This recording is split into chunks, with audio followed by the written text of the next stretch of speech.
आए किसी आपराधिक घटनाक्रम में फॉरेंसिक साइंस का अपना एक अलग महत्व होता है और इस आधार पर पता लगाया जाता है कि क्या घटनाक्रम रहा है और घटना का सीन एंड क्राइम क्या है। इसी को लेकर शासकीय पद पर रहते हुए होलकर साइंस कॉलेज के छात्रों की अलग अलग बैच ने बारीकी से इसका बौद्धिक अध्ययन भी किया। तो भैया आपको बता दें, इंदौर में शासकीय पद पर पदस्थ B L Mandloi scene and crime बौद्धिक वैज्ञानिक द्वारा चर्चा के दौरान बताया कि आपराधिक मामलों में फॉरेंसिक साइंस का एक अपना अलग ही रोल है, क्योंकि प्रथम दृष्टया फॉरेंसिक जांच से ही पता लगाया जा सकता है कि सीन एंड क्राइम क्या है।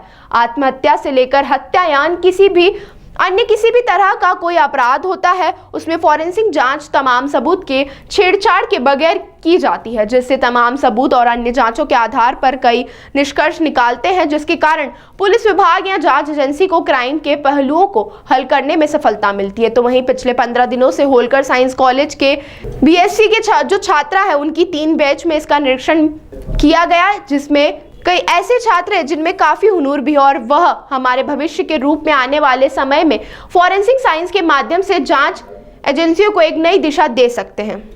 पिछले 15 दिवस से होलकर साइंस कॉलेज के बीएससी के जो छात्र छात्राएं हैं, ये सीन ऑफ क्राइम मैनेजमेंट पर विभिन्न प्रकार के सीन इन्होंने देखे। मेरे साथ में घटना जो भी होती है मेरे साथ में जाते हैं और इन्होंने घटनास्थल पे कौन से भौतिक साक्ष्य इकट्ठे करना है, क्योंकि आजकल फॉरेंसिक साइंस का इतना महत्व बढ़ गया है घटना को सॉल्व करने में कि नेशनल फॉरेंसिक साइंस यूनिवर्सिटी खुली हुई है, उनके सैटेलाइट कैंपस खुले हुए हैं और अभी जो पिछले 3 जो कानून बने हैं उसमें इंडियन एविडेंस एक्ट में भी परिवर्तन हुआ है। तो उसमें फॉरेंसिक साइंस को इतना महत्व दिया गया है कि प्रत्येक थाने पर एक फॉरेंसिक एक्सपर्ट रखने का प्रावधान रखा गया है।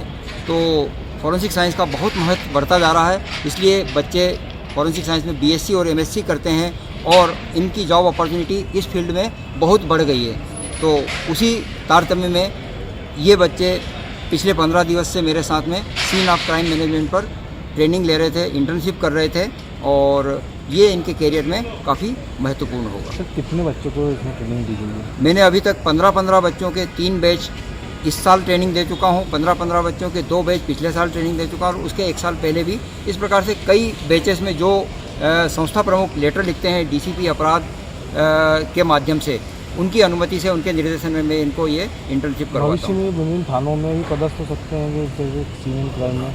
बिल्कुल, भविष्य में यदि शासन ये पद क्रिएट करती है ग्रेजुएट लेवल पे, तो ये ग्रेजुएट करने के बाद में उसमें अप्लाई करेंगे। स्क्रीनिंग टेस्ट होगा या तो सब इंस्पेक्टरों के साथ में या अलग से कोई परीक्षा होगी, तो इनका भविष्य उज्ज्वल है।